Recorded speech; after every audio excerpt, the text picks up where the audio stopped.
This video has been made possible thanks to Olafly, unlimited international data, the new hack for business travelers. More on that in a moment. 2 years after the Russian invasion of Ukraine, when everything seemed stable, when all the support between the US and NATO countries seemed solid, the Biden administration has just struck an unexpected blow to Europe. Biden administration freezes gas export approvals. Overnight, the US government has started to stop natural gas exports to European countries. Of course, this may not only come as a setback for Europe, but could end up giving Putin's regime a lifeline for keeping the war going for longer. Because yes, although everything seems calm, Russia continues to pump almost 15% of all the natural gas that Europe imports. The old continent has not yet become completely independent of Russian gas. In fact, it is not even close to being so. And believe me, it's not because they're trying. European countries have launched a plan worth more than 300 billion euros to achieve their energy decoupling from Russia. With this money, they are rebuilding liquefied natural gas regasification plants that will make it possible to bring gas by sea from anywhere in the world. Naturally, these plants take up to 5 years to build. However, the mammoth effort of countries such as Germany has made it possible to erect some of them, such as the one in Wilhelmshaven, which you see on the screen in just a few months. Nevertheless, the key to making all this work has a name: the United States of America. The US has not only been the biggest opponent of Putin's regime so far, but it has also been the key player for European countries breaking their dependence on Russian gas. Over the past few years, the US has regained its crown as the great fossil fuel titan. Neither Qatar, nor Saudi Arabia, nor the Emirates comes close. Uncle Sam is once again the new king of energy, with crude oil production far exceeding that of Saudi Arabia and Russia.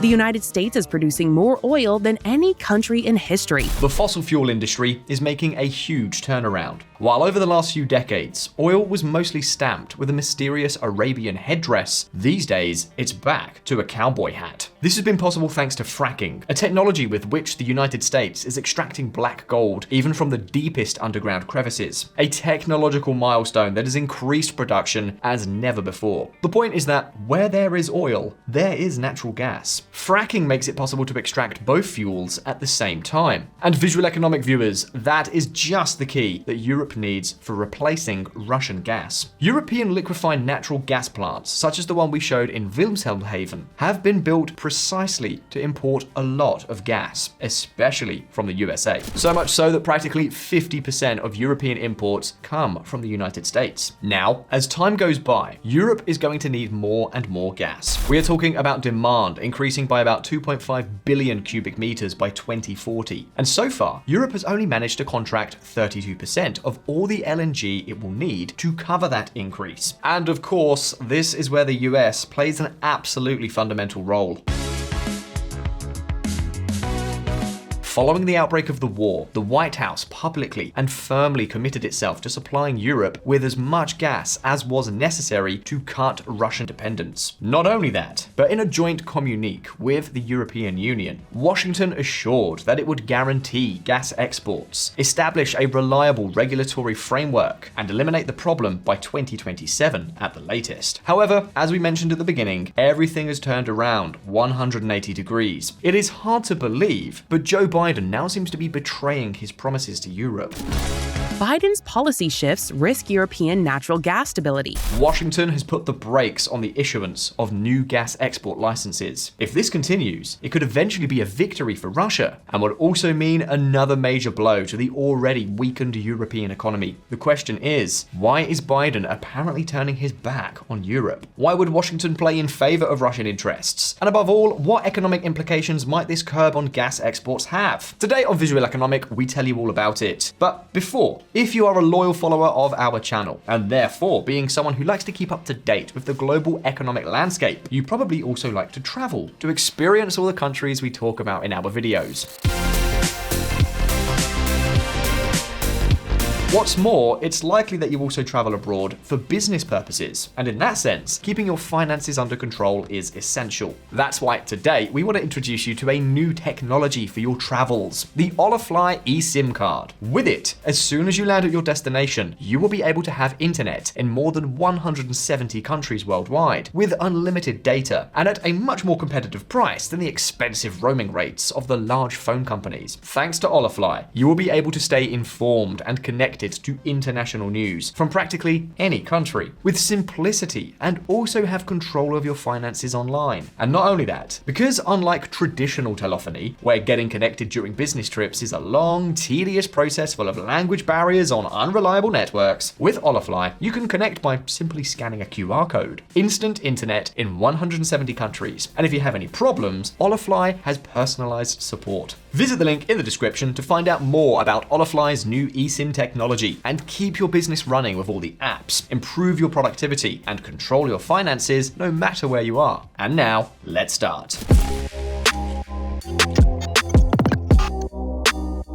Okay, let's cut to the chase. Has Biden become pro-Russian? Clearly not. So then, what on earth is he doing holding back gas to Europe? Well, the answer is much simpler than it seems. So simple that it even seems pathetic. The main reason Biden seems willing to do this, he argues, is climate change. In a White House statement, they explained that the export of natural gas could lead to a worsening of climate change, which, according to them, is an existential threat to humanity. No matter how you feel about protecting the climate, let's be clear, this decision has taken everyone by surprise. So much by surprise that it seems more like an excuse than a real motive. A big lie to hide the true reasons for Biden's blockade. And why do we say this? Well, it is true that natural gas is a fossil fuel, and therefore it pollutes. However, it is a much cleaner fuel than coal or oil. In fact, in 2022, the European Parliament went so far as to classify natural gas as a clean energy, on a par with nuclear power. The problem is that the alternative to gas is coal. And if Europe becomes independent of Russian gas, but fails to replace it with American gas, it will have no choice but to burn even more coal than it does now. So, is it really beneficial for the environment for the US to turn off the gas tap? Well, pay attention, because the problem is not only confined to Europe.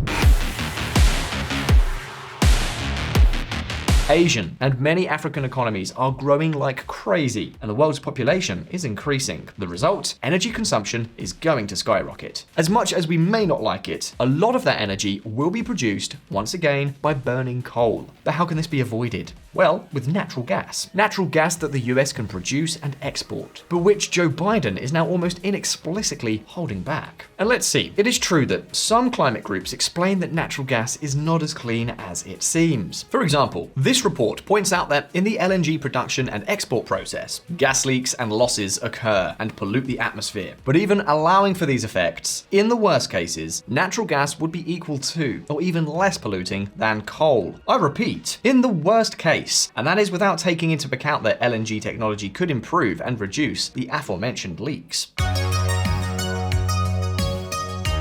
Visualeconomik community, it's clear that Joe Biden has generated a lot of uncertainty in Europe without even having clear evidence that gas is more harmful to the planet than coal. And what's worse is that what he is doing could be illegal. Specifically, this is the law that regulates the gas market, the Natural Gas Act, and determines that the US state must approve any export request unless it is against the public interest. And yes, it is true that climate change issues could be a matter of public interest, but it first must be demonstrated. In other words, the law says the exports must be approved by default, and only blocked if it is shown that exporting gas is against the public interest. The problem is that Biden has proven nothing. Biden has paused new gas export licenses simply to study the issue. U.S. pauses build-out of natural gas export terminals to weigh climate impacts. In any case, in order to decide an issue of such magnitude, the doctrine of the US Congress determines that it must have the support of the congressman, or in other words, that Biden will not be able to sustain this blockade for long. Biden knows that what he is doing is likely to come to nothing. But then, why jeopardize European energy security if the gas blockade is unlikely to succeed? Is climate change really such a big concern for Biden? Well, I'm telling you, no. This is all part of a bigger play for Biden himself than climate change. Listen up. The Biden Gambit. Let's be clear, Biden and the US gas regulators probably don't give a damn about how natural gas exports affect climate change. In fact, as recently as 7 months ago, several environmental groups asked the government to block gas exports, and guess what? Their application was rejected. In other words, the blockade that Biden is now promoting was rejected only a few months ago. The question is, what has changed so that the block is now accepted? The answer is easy. US elections are coming up.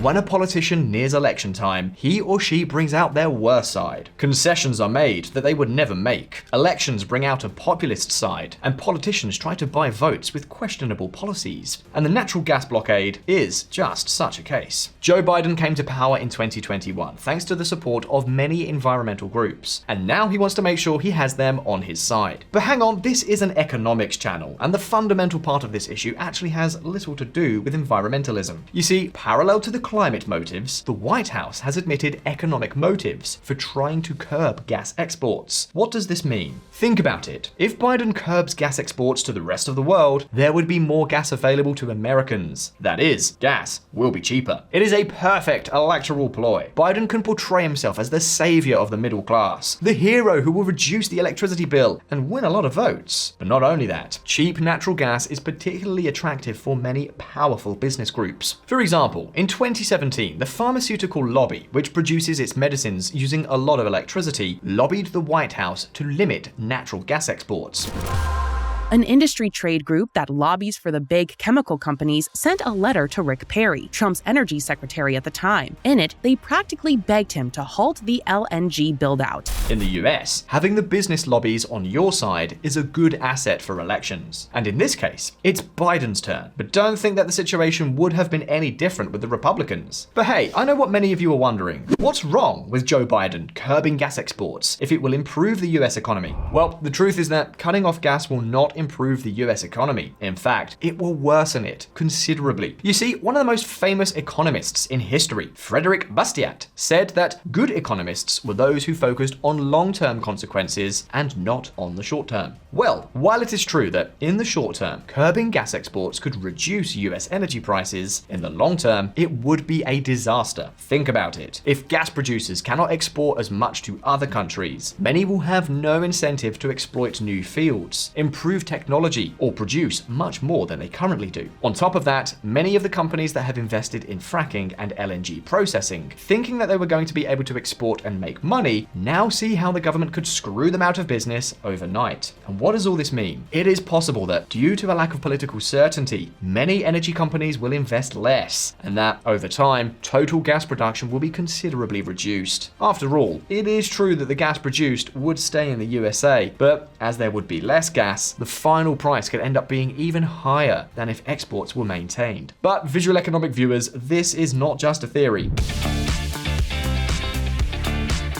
In 2023, liquefied natural gas exports reached an all-time high. And did that mean an increase in the price of gas in the US? No, far from it. Quite the contrary. Prices plummeted by 62%. And for what reason? Well, because the US could export so much, it started producing gas at record levels, which in turn flooded local markets with cheap gas. Even so, it seems the problem of blocking exports is not just a question of price. Exporting less means losing a lot of money for the economy. Less production, fewer jobs, lower wages, and the dollar having a lower value. In the long run, limiting exports is a bad idea. But do you want to know the worst? Think of the world's poorest economies. As of today, there are still close to 1 billion people in the world without access to electricity. The US could solve part of the problem by exporting the cheap gas it produces, helping thousands of families and helping industries in poor countries to prosper.